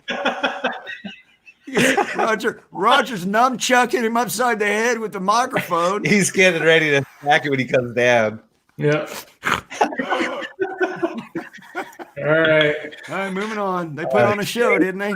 10 years later, Michael Jackson's 14-minute Thriller video debuts on MTV. It's directed Totally run to MTV as we knew it. Directed by John Landis, the short film shows Michael Jackson turned into a werewolf and leading a dance routine with various undead creatures. Actually, probably one of the greatest videos on MTV of all time. It wasn't even really a video. It was like a mini movie. It was a mini movie. Yeah, but it was probably the greatest music video ever produced. I mean, I thought I'm partial to the Motley Crue Wild Side because I'm in it, but that's just me. But I was there. That's cool, but I mean, as far as like great production, Wasn't in Thriller. Story, I mean, Thriller, pretty much. It's like you said, it's a mini movie. We have more Michael. We'll segue back to Michael here in a Yeah, little we bit. will. Yep. And then in 1960, so we're going back in time. Rick Savage, bass guitar for Def Leppard, is born in Sheffield, South Yorkshire, England. South Yorkshire. Very proper sounding place to be born. South Yorkshire. Yeah. South Yorkshire. And Cool. that He's a rock and bass player, man. Yeah. That brings us to yesterday, which is December 3rd. And in 1964, and this is a little holiday, 1964, the animated TV special Rudolph the Red-Nosed Reindeer debuts on CBS with Burl Ives as the voice of Sam the Snowman. The special is based on the 1949 song, which has become a perennial favorite. I'm going to show my age because I know I watched this and I was about 9 months old. Right? The first time it was on. watch it when it's still on. It comes I on. watch it every year. I watched it every year my entire life. I Right. watch it. Yeah. It was on tonight, I think. Oh, was it Yeah, on? it was on tonight. I think I I think it recorded was, it. yeah. I think my kids watched it earlier. That's When it was awesome. live. So, all right. That brings us to Abominable. 1978. The Cure drummer, Lowell Tolhurst, accidentally pees on Billy Idol backstage That's so rock after a show in Bristol, England, where the Cure is opening for Idol's band Generation X. He's like, hey, whoa, what are you doing, Yeah. Wait a minute, Idol. Because he beats the shit out of him. At the time, Billy Idol was entertaining a young lady in the men's room stall. bro? Yeah, there's more to the story. Missing the urinal and hitting Billy Idol's leg. The next day, The Cure was kicked off the tour. That's how Didn't you they got end up that having curled another lip. drummer anyway? He was the original drummer, but I think wasn't there a guy named Cooper, the drummer that was Sure. I'm not sure. It's still kind of a funny. accidentally peed on Billy Idol and got the whole band kicked off the tour. Dang. Well, Billy, No wonder that's why they probably got another drummer. They were probably like, dude. All right. It's like up in smoke, man. He pissed on my leg. And then a year later in 1979 on December 3rd, before the Who concert at Riverfront Coliseum in Cincinnati, 11 I people are remember drowned this. to death and dozens are injured and are rushed to enter the arena. Like many concerts of the day, there were no reserved seats. So the practice known as festival seating, it resulted in every show I ever went to when I was a kid was like Right. that until this happened. So that's when the reserve tickets started coming around. Right. So this resulted in controversy and lawsuits, and it forced promoter to rethink the practice of festival seating. Yeah, because we'd line up for 3 hours before the show, and then the doors, you'd be, and by the time they'd open the door, you'd already be, if you're at the front, and then they'd open it, and you'd run as fast as you can. Because if you want to be up front, right? Yeah. Yeah. We all did it. Not after this though. We have a couple significant birthdays this week. One of which was December 3rd, 1948. John Michael Osborne, aka Ozzy, the Prince of Darkness, was born in Birmingham, England. Of course, we know what he's done. We know who he is. Happy birthday yesterday, Ozzy.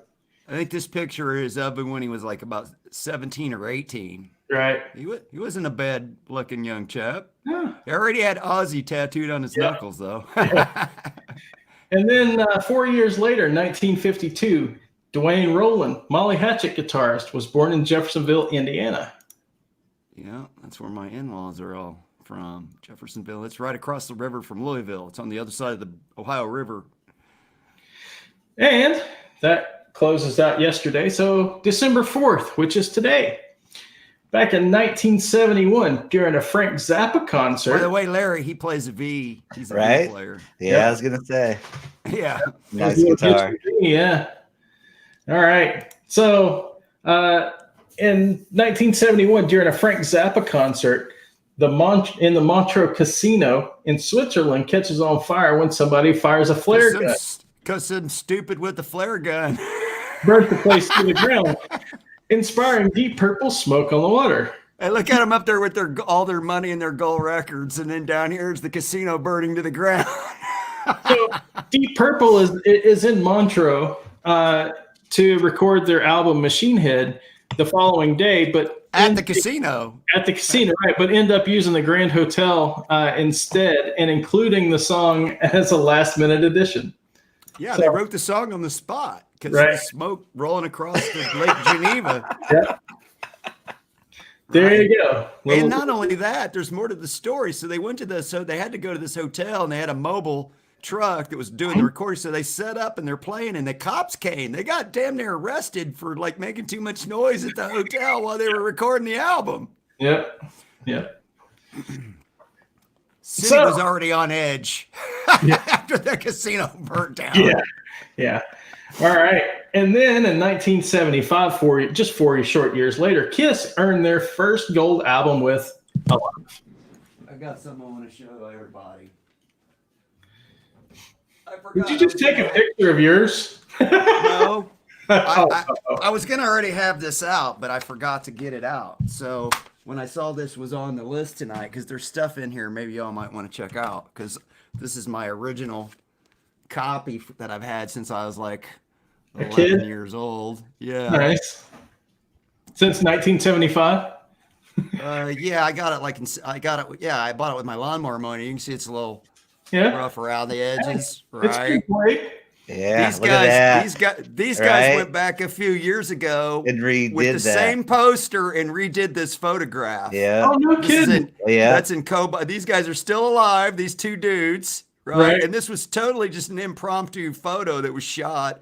It was 2 or 3 different venues, but I believe this one's in Cobo Hall, which is no longer there. So they went back and took the picture before they tore this arena down. Okay, with the same poster. But here's the cool stuff. Besides the records, which, by the way, I'll show you the inside, because there's the four notes, the liner notes. I'm going the wrong way.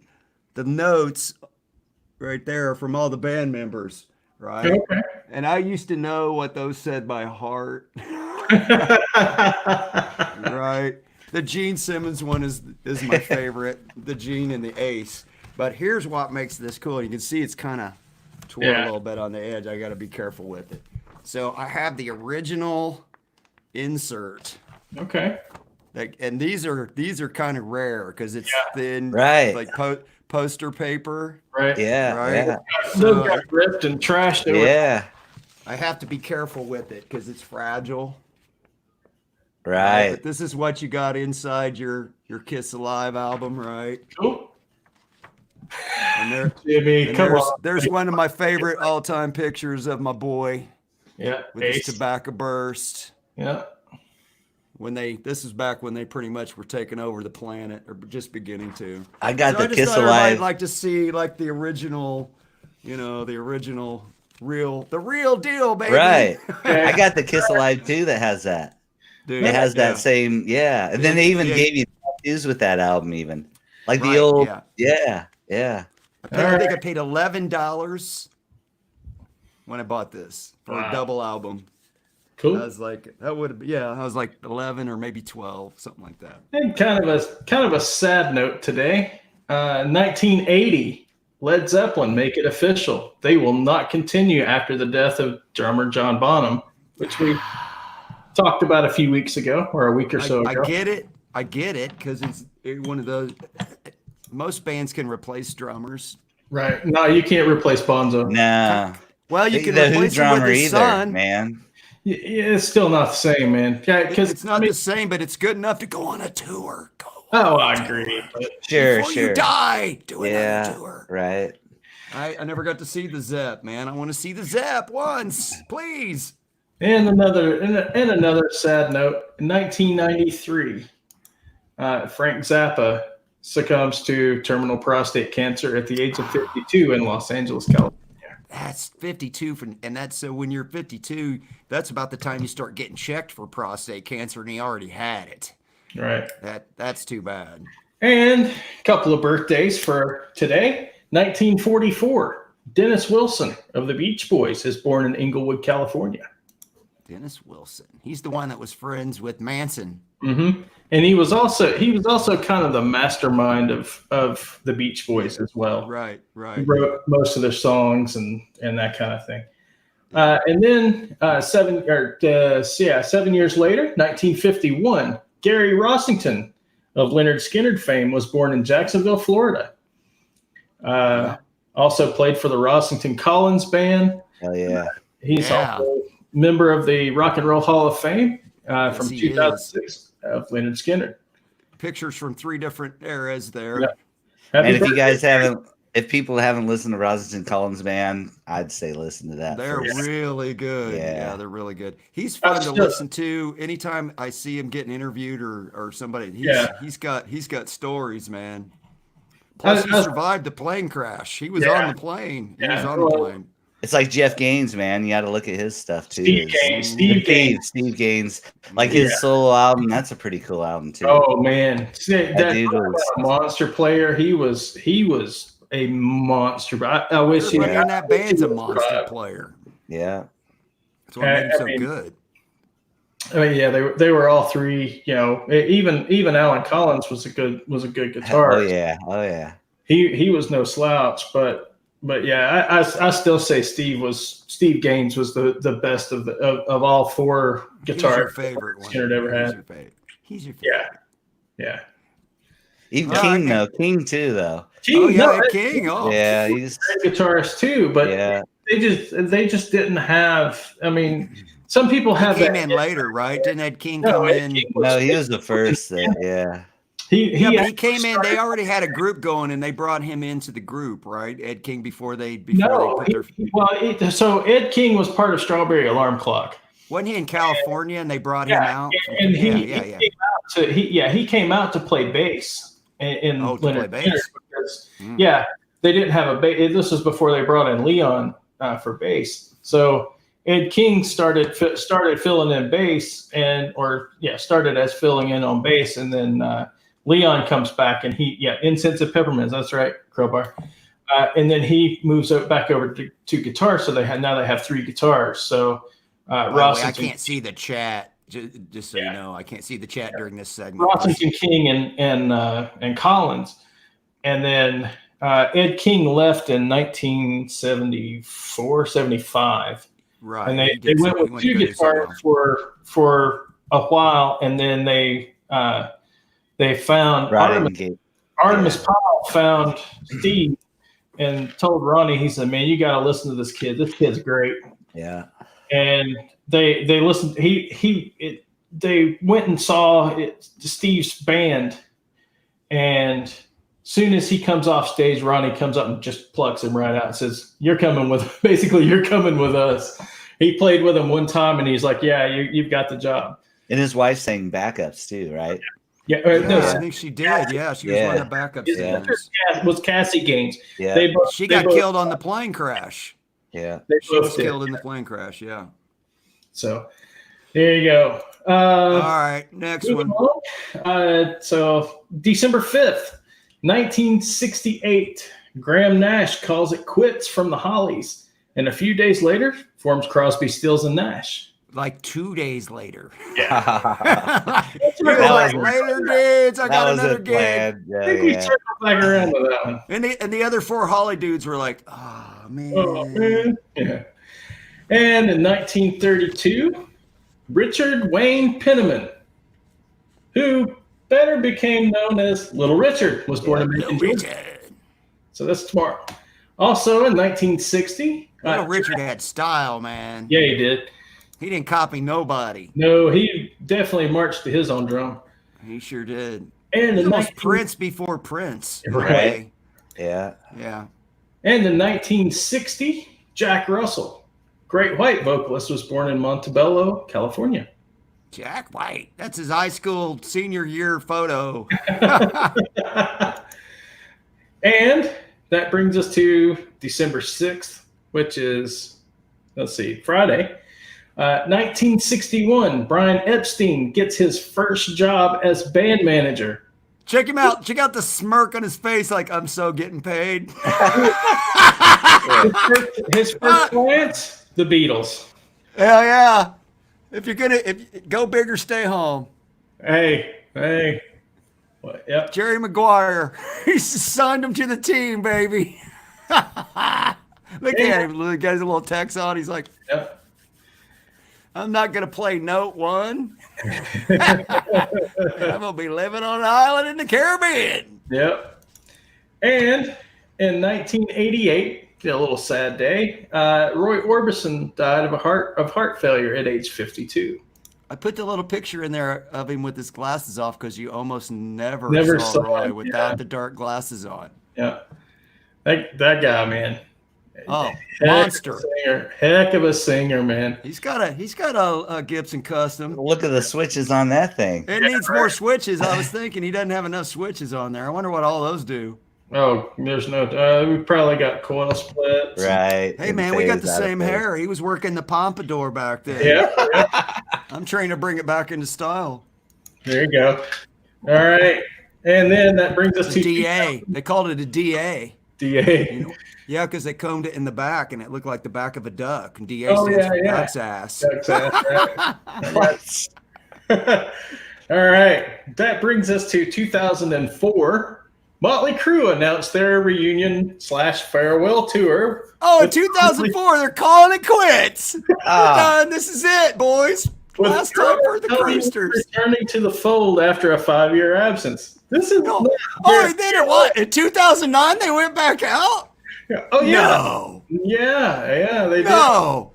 And then after they called it quits, they went back out until 2015 when they finally called it quits until 2019. And they went back out again and then called it quits and then they're done. This time they signed a contract, so they're And never Vince is like ever 30 playing. pounds lighter. Buffett Vince. Yeah, that was skinny Vince. That was Vince when he was on salad instead of Budweiser. Oh my god. So let me get this straight. Shit. 2004, that was it. And then in 2009, that was it. And then in 2015, that was it. And now 2020, they're going out with Poison and Def Leppard. Vince Meal. Quentin. Vince Meal. Vince Meal Plan. Vince Nutrisystem. Vince. There we go. Vince should get a commercial with Nutrisystem. Think how much money they would pay him to get ready to go make his $1 million a concert this next summer. He needs to lose a little weight. Yeah. And get some surgery on There his used throat. to be plants. Yeah. And Plant-based material. You're anyway. right. Yeah. Cocaine and marijuana, yeah. vodka, all plant-based materials. Salad. We do have a significant birthday for Friday, December 6th. Poor And Vince. that would be you ready? Randy Root. Aw, there you go. There's that There's B. your guitar, baby. Yeah, I had to put the little picture in because look how he was just a kid. he was, man. Look at him with his little puppy, and he's just a blue-eyed kid. Yeah. Is what he was. He was a naive, blue-eyed kid that could Brilliant freaking. kid. Yeah. He was a kid. He was a kid. And he- yeah. Because his And he mom could- in that music Yep. studio mom, too. yeah, I mean, just you know, that, yeah. Hell yeah. But the dude's like a legend. Speaking, There's speaking of Musonia, I don't know if you guys saw the headline, Where but they got broke into, man. some of Yeah. Dolores' instruments and some of Randy's Quiet Riot touring gear was stolen. That's horrible. Stupid. Where are you gonna go with that stuff? You know? I mean, Hopefully to prison. Is where Right. they're gonna go. right. Hopefully. Yeah, hopefully they'll recover it and God, I wish he would have never got on that plane because Randy'd be what, 60 Yeah. years old now? And what would he Rhodes be doing? And what would he He'd be doing? 60 years old. He probably wouldn't be. he wouldn't in be a rock playing band. rock, that's for sure. No. He'd probably be rivaling Ingve. But he might have came back at some of that stuff, you know, rock. Oh, yeah, It's yeah. quiet, Imagine- right? You know, I Can you mean, imagine a quiet riot reunion? Well, With you Randy? can't now because Kevin's gone, and unfortunately, Kevin DeBrusk gone. Rudy's about the only one that's healthy because the drummer's suffering with Well, cancer. but see, Rudy played with Randy in Ozzy. Well, yeah, and Ozzy. Oh yeah. Yeah, Yeah. and also in Quiet Riot as well. So Yeah. Yeah. So anyway, yeah. Sorry, Wow. super. That's a At least for freaking, me. I wish he would have never got on that fucking plane. Yeah. Really? Yeah. And he was afraid of planes. Yeah, man. he was. I don't get why he got on the. Yeah. Yeah, Wasn't even going anywhere. It was just flying in Yeah. damn circles. Yeah. Ah, and dang it. that brings us to December 7th, 1962, at a pub in Chelsea. The Rolling Stones hold auditions for a bass player. They decide that Bill Wyman will do, as he has a nice amp. He's got a good amp. It's like how David Lee Roth got into Van Halen. He had a PA. Right. Wyman doesn't Got a tell good them, but Hey, this Wyman- guy is average, but he's got a good amp. right. But Wyman doesn't tell the guys that he has a wife and young kids. He's already married, got a rugrat. Yeah. That doesn't fit the image, did it? No, does not. And in 2010, on December 7th, Judas Priest announces that their Epitaph World Tour, which will run until 2012, will be their last major tour. Oh, wait. This was their last ever tour. The Epitaph, which is Last major tour. uh, Yeah. Major tour. But a year later, they changed their mind. 2013. They were my first concert, man. That's oh, a really? I paid $8 for a ticket to go see them on Yeah. Electric Eye like that. Cool. Yeah. I just seen them in September of last year. I And haven't never yeah. got to see him. I want to see him. I'm Bring glad they're earplugs, still man. touring. Holy you know what though? I'm bummed that Holy it's not. cow. It's not Glenn, and that Yeah, that bums me out. yeah. But I'd still go see him. I'll tell you, In Richie, fact- though, he stepped in there and he. They're touring with Yeah. Maiden. That's your dream show. It's Right? Priest and It Maiden is. coming out this Yeah. summer. The first show I would have seen was Judas Priest and Iron Maiden on their first, but something happened to their buses and they got stuck somewhere, so they came different months. So I So you seen. didn't get to see them together. I would have seen Priest on the Electric Eye, and I would have seen Iron Maiden on their Well, that the would've 666. been Number the Beast. Number the Beast. Yeah, but when Priest came back a few months later, they were doing Peace of Mind. $8. I mean, not Priest, Iron Maiden. When they came, You can't even buy a beer. You can't buy a beer for $8 at the concert now. Oh my God. Well, My first concert, my first real concert at a real arena was Ted Nugent. It was $7.50, and that was with Blackfoot and Crocus. So 3 bands. Oh, yeah. And then like 6 days later, I saw Van Halen, and I paid like $9 for that, maybe. Crazy. And that closes out All in the Name of Rock history. So that was the last one, huh? That's it, man. All right.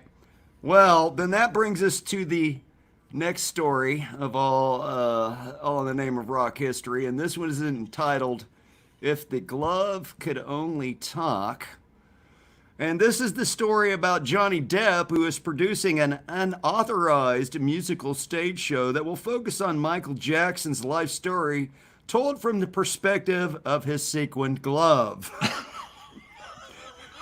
The musical is set to debut on January 25th in Los Angeles. Penned by the screenplay writer Julian Nitzberg, the title of the screenplay is For the Love of a Glove, an unauthorized musical fable about the life of Michael Jackson as told by his glove. Oh my God. That's the title of the show. It says, it gets better. It says that Nitzberg related that originally there was supposed to be a different focus on this biopic that she was asked to write for a major TV network about Michael Jackson, but then all the abuse allegations were hitting, and so that just wasn't going to work out. So then they changed the idea, and the idea came to be a story where Michael Jackson was controlled by his glove, which is actually an alien from outer space. Yes. And Johnny Depp's like, I'm in. Yep. Because that's right up Johnny. Oh, You yeah. know Johnny. Yeah. So there it is. If Only the Glove Could Talk, coming to a theater near you sometime in 2020, the musical production. I wonder who's playing the glove. Oh, well. Oh God. Thing would have to have a hand in that. Yeah, thing. That would be, they got somebody from the Muppets to play the glove for sure. Sorry. That was a really bad pun, but These young kids in the Thing chat didn't would even have get to have that. a hand in that. That they didn't had a hand in it. I see what you did there. See what I did there? Yeah. Sorry. It was a really bad pun. We were talking earlier about this glove. This is the kind of glove that after you take it off, you have to go wash your hand because you don't know where this glove has been. Oh my I God. think you have to wash your eyes when you look at it because you don't know where it's been. All right, moving along before we get in any more trouble. Yeah. All right. This next one's for you, Dave, and this is something we're both excited about. Yes, we Mix are. Solo. Yeah. So watch for it in April of next year, 2020. It may come to pass where Mick Mars actually releases his long-awaited solo album. That'd be cool. Yeah. So, Mick lives in Nashville, and he's been working with producer Michael Wagner at Blackbird Studios.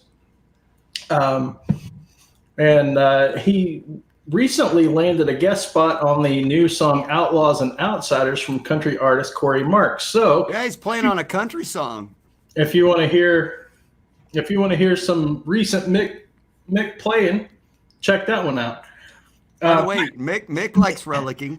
If Yeah. you listen to him though, man, he's experimental. I mean, he was kind of yeah. strapped down by, Crew. You know what I mean though? I mean, He's pigeonholed by Crew. He's a Yeah. blues guitarist before Crew. Yeah. Yeah.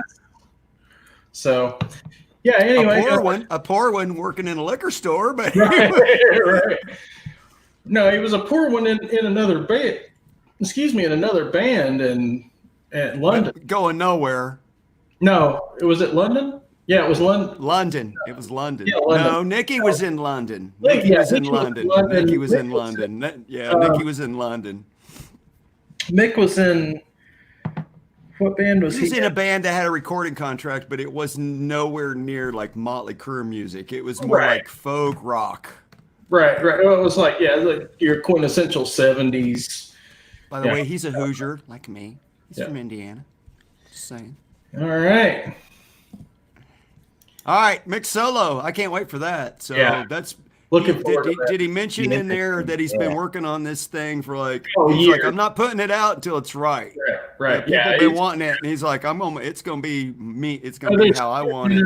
There's interviews all over the place where he talks about it, and like there's one that he did. I listen to a lot of stuff or watch a lot of stuff if it has to do with Mick on YouTube, and Eddie Trunks had him on there a couple times, and Mick's like, yeah, and until it's right, I'm not going to release it. So you know he's going to be happy with it when it finally drops. So I wonder if Mick bought an Ultra Strat when they came out. Mick buys old Strats and mods the crap out of them is what Mick does. All right, moving on. These next couple stories here are kind of holiday related. So this one here is called That's a Wrap. And this is an elf on the shelf prank that was taken to extremes when a man got a little carried away with a roll of wrapping paper. A lady in Newcastle, England got a shock when she returned home last Monday to find everything in her kitchen had been covered in Christmas wrapping paper, including the fruit, the chopping board, and the utensils. Shit. It says it took the husband 2 hours to complete the wrapping job in her kitchen, and it's fair to say that the wife was not overly impressed with his work. She posted these pictures on Facebook with the text, "My asshole husband came up with the bright idea to wrap part of the kitchen for Elf on the Shelf."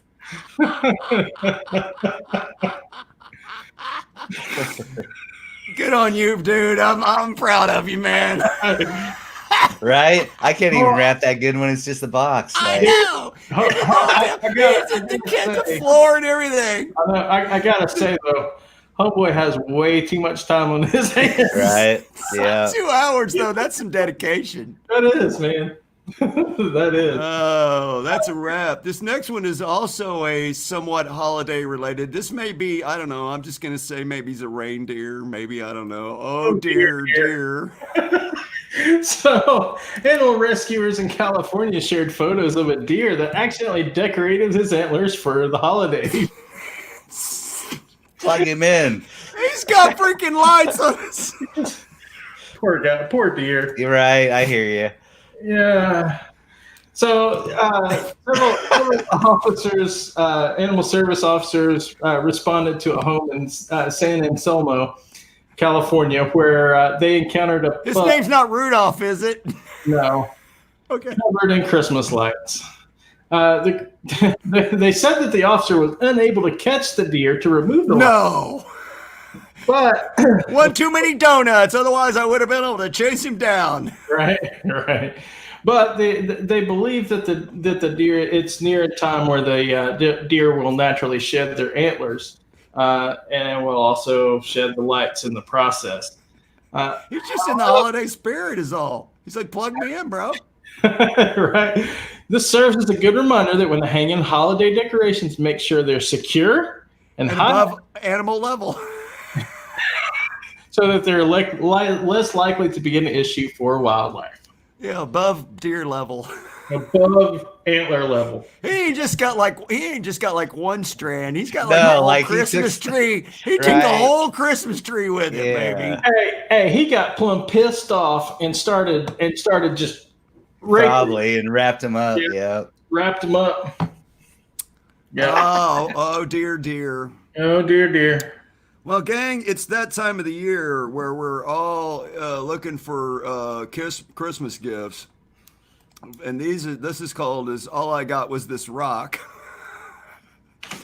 And I've got some different Christmas gift ideas for you tonight that we saw on Loudwire, the website. So these are gift ideas for people who might be musically or guitar inclined. So this right here is a cassette player portable Walkman. It includes a tape to MP3 converter, so you can put your cassette tape in and convert it to an MP3. And if you're like old guys like me and Larry, you probably still got a box of cassette tapes somewhere in the attic. Right? Hey, easy there, buddy. Oh, you still got cassette tapes too? Somewhere. somewhere. I've got a whole freaking case of them somewhere. I don't think they're here. I think they're probably. It also will put your MP3s onto cassette tape, so you can. If you still have a car with a cassette player in it, because you're that cheap and you never even bought a new car yet, you got that. Plus, it works with headphones. It'll plug into your laptop. It'll plug into your PCs and your Macs, and it's $23 on Amazon. And Dave's got the link. He's gonna throw it up in the chat. So if you still got a bunch of cassettes with no way to listen to them, $23. There you go. Super USB cassette capture player. All right, moving on. These are perfect for old people who are losing their hearing but still like to go to concerts. These are called the Eargasm earplugs. These are high-fidelity earplugs for concert goers, musicians, motorcyclists, and more. And they allow you to hear the sound, but they block out the higher decibels so that you don't blow your eardrums out in the front row at the AC/DC concert, which hopefully they're going to tour apparently in 2020, the rumor is. So I know I came home from some AC/DC concerts back in the day and couldn't hear anything but ringing for 2 days. Laying there in bed going, you're like, wow, that was loud. That is called tinnitus. Yeah. Tinnitus. Right. That last Judas Priest concert, man. It hurt. Left a mark. Oh, it hurt. Like even leaving there. Oh, no. This is something, I put this on my Christmas list. I need this because I have all my old tickets. So this is called Just the Ticket. Oh, by the way, the Eargasm earplugs are $35, but they come in a gift box and you get 2 sets. This is called Just the Ticket. Ticket stub organizer for all your tickets from special concerts, shows, trips, or sporting events. It has 20 high-clarity archival acid-free plastic pages that are lined with paper inserts so you can record any notes or memories about the show. There's a handy inside back cover pocket for playbills or programs and other keepsakes. It holds 80 tickets, and you can buy refills to add more. They have a hardcover edition and also like a 3-ring binder. The hardcover $17. The 3-ring binder is $7 on Amazon. So that's something I need because I have a scrapbook that's falling apart with all my concert tickets in it. So I put that on my wish list to Santa Claus. So now no one even gets concert tickets, right? You just you get an email, you get a text message on your phone that you scan in. Right. Or if you do get a ticket, it's generic on a piece of paper you print off. Yeah. Right. It's not like the old days. I have all my tickets. I remember even going through the line and saying, please don't rip this, and them guys would be like, yeah, right.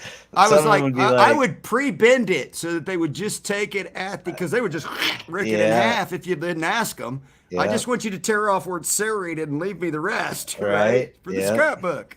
I remember doing that back in the day. All right, this is cool for the family. If you've got a rock and roll family. Oh, I'm sorry, I skipped ahead of one, so I got ahead of myself. You're right. Yeah, I'm in the right. I got ahead on my list. This is the Unikeep guitar pick collection kit. So this is pretty cool. It holds 225 picks, and it's bigger than it looks in the picture. So it's about the size of like a book, right? And it's $15 on Amazon. So if you collect picks, or you just need it, and you just have a lot of picks, and you want to organize them somewhere convenient, there you go, $15 for the guitar. Or if you have some artist picks. Or like I said, if you collect them, like I know, like Phil McKnight, he has a big guitar pick collection, and so he has them. So instead of just trying to stick them in a scrapbook, here you go. You got a ready.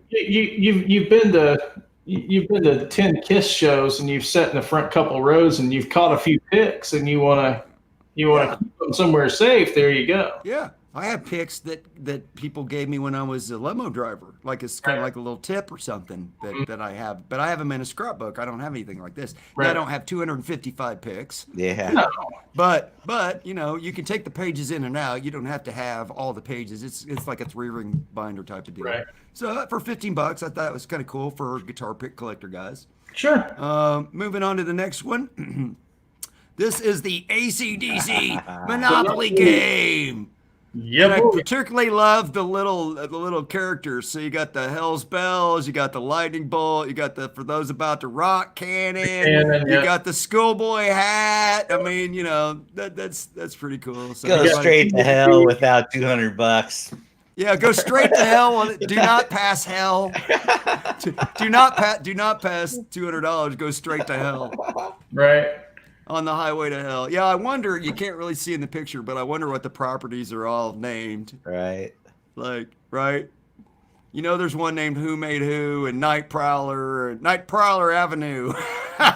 Well, there's AC/DC Lane in Melbourne, Australia. That's like Boardwalk, right? Park Place is called the AC/DC in Madrid, Spain. There's Black Ice. There's Stiff Upper. You got the list of all this of the. No, I'm looking at it on Amazon. Awesome. There's Stiff Upper Lip, and there's Family Jewels. Those are the green properties. The yellow properties are Who Made Who, or no, Ball Breaker, Live, and The Razor's Edge. The red properties are Who Made Who. I can't really tell what that one is, and then maybe Fly on the Wall. And then the orange property, the pink. I can only see Back in Black. The pink properties are Power Rage. They're album covers, aren't they? They're albums. Okay, I get it now. Rock. Get out of jail freeze like Jailbreaker. Right? Yeah. Now, if you go to this Amazon page and you scroll down at the bottom, you'll find out that there's also like a Guns N' Roses version. There's other band versions too. So if you're not an AC/DC fan, but you like Monopoly. And your railroads are all the modes of travel. So you've got the jet, the limo, the tour bus, the train. So awesome. Yeah. And then, all right, one more. This one's for the animal lovers. And I was specifically thinking of Kaylin for some reason, even though I don't know why.